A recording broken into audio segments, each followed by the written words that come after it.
Bismillahirrahmanirrahim. Assalamualaikum warahmatullahi wabarakatuh. Alhamdulillahirabbil alamin. Segala puji milik Allah, Tuhan alam semesta, yang telah memberikan kita nikmat kesehatan dan kesempatan. Insyaallah pada hari ini kita akan kembali lanjutkan materi pendidikan agama Islamnya atau PAI. Sebelum memulai kegiatan pembelajaran, Bapak ingatkan terlebih dahulu, bagi yang belum melaksanakan sholat duhanya, boleh dikerjakan terlebih dahulu. Kemudian kita mulai kegiatan pembelajaran dengan sama-sama membaca doa. Semoga apa yang kita pelajari hari ini menjadi ilmu yang bermanfaat bagi kita semua dan orang-orang yang ada di sekitar kita. Amin. Bismillahirrahmanirrahim. Rabbi shrahli sodri wa yassirli amri wahlul uqdatam min lisani yafqahu qawli. Rabbi zidni ilma warzuqni fahma. Amin. Pada pertemuan sebelumnya kita telah membahas tentang asma-asma Allah atau nama-nama Allah, ya, mengenal nama Allah dan kitabnya. Nah, hari ini kita akan lanjutkan kembali materinya, yakni mengenal kitab-kitab Allah atau nama-nama kitab Allah. Jadi asma Allah itu banyak, ya. Bukan hanya ada 6, namun ada 99 di dalam Asmaul Husna. Namun di sini beberapa yang dicantumkan ini juga adalah kebesaran Allah atau sifat yang ada pada Allah. Allah itu Al-Mumit, yang maha mematikan. Jadi tidak ada yang hidup kecuali telah ditakdirkan jadwal kematiannya atau waktu matinya, seperti itu, ya.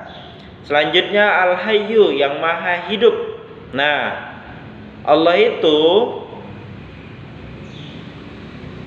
yang menghidupkan makhluk dengan memberikannya nyawa, ya. Kemudian Allah yang memberikan rezeki kepada makhluk-makhluknya, bukan hanya manusia, seluruhnya. Jadi bahkan hewan melata pun Allah yang telah mengaturkan rezekinya, seperti ular, belut, dan lain-lain. Hewan melata itu apa? Hewan yang tanpa organ gerak. Kalau manusia punya organ gerak, bisa berjalan, bisa berlari, bisa duduk, bisa berdiri, dan lain-lain. Namun hewan melata itu tidak memiliki organ gerak, seperti ular, seperti belut tadi. Itu mereka berjalan dengan anggota tubuhnya, melingkar-lingkar. Nah, ya, itu sudah diatur rezekinya oleh Allah.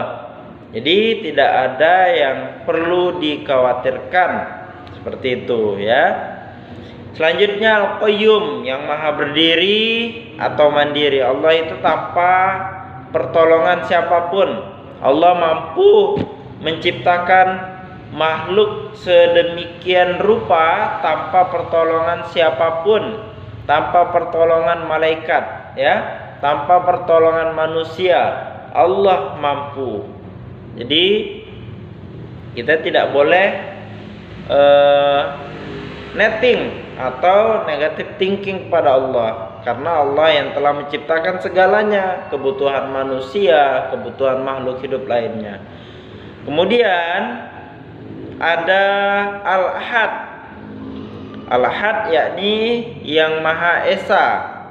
Kalau bilangan itu masih ada sesudah atau sebelumnya. Misal angka 1, sebelumnya ada 0, setelah 1 ada 2. Namun Allah itu Esa. Esa tidak ada sesudah, tidak ada sebelumnya. Tidak ada yang menciptakan Allah, tidak ada yang dilahirkan oleh Allah atau terlahir oleh Allah. Jadi orang-orang yang menyembah kepada selain Allah itu adalah orang-orang kafir, tertutup ya. Orang-orang yang tertutup, ditutup oleh Allah hatinya untuk tidak mengimani Allah. Jadi alhamdulillah kita terlahir dari orang tua yang iman kepada Allah, percaya kepada Allah, percaya kepada keesaan Allah. Jadi harus betul-betul sungguh-sungguh ya dalam mengimani Allah Subhanahu wa taala.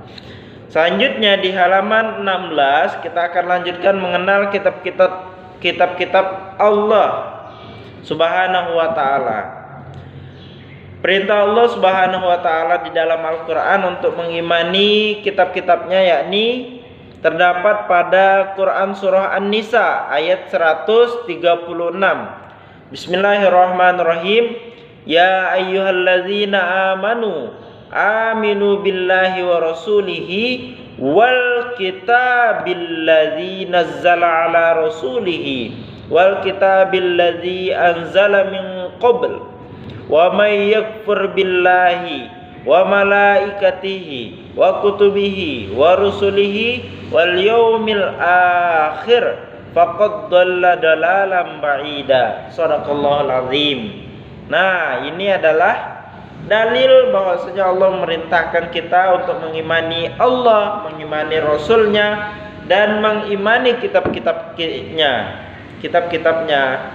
Wahai orang-orang yang beriman, artinya daripada Quran surah An-Nisa, wahai orang-orang yang beriman, tetaplah beriman kepada Allah dan Rasulnya Muhammad sallallahu alaihi wasallam, dan kepada kitab Al-Quran. Bukan saja Al-Quran, namun kitab-kitab sebelumnya juga harus kita imani, yang diturunkan kepada Rasulnya serta kitab yang diturunkan sebelumnya. Nah, ini kan, barang siapa ingkar kepada Allah Subhanahu wa ta'ala, malaikat-malaikatnya, kitab-kitabnya, rasul-rasulnya, dan hari kiamat, dan hari kemudian itu hari kiamat, maka sungguh orang itu telah tersesat sangat jauh. Jadi orang-orang yang ingkar kepada apa-apa yang sudah ditetapkan Allah untuk diimani, maka itulah orang-orang yang sudah sesat dan sangat jauh daripada kebenaran. Ya. Jadi Bapak minta hari ini dilanjutkan baca materi tentang nama-nama kitab Allah Subhanahu wa taala, kepada siapa diturunkan kitab tersebut, dan di halaman 17-nya baca juga kitab Allah Subhanahu wa taala membawa ajaran terpuji. Silakan dibaca materi bergambar halaman 17 sampai halaman 18. Ini saja materi dari Bapak hari ini. Semoga ada manfaat dari apa yang kita pelajari bersama.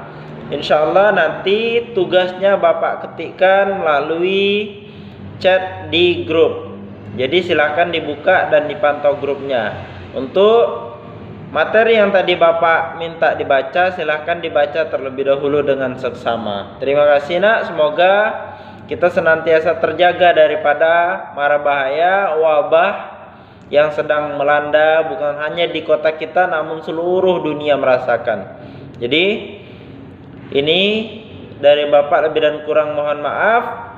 Assalamualaikum warahmatullahi wabarakatuh.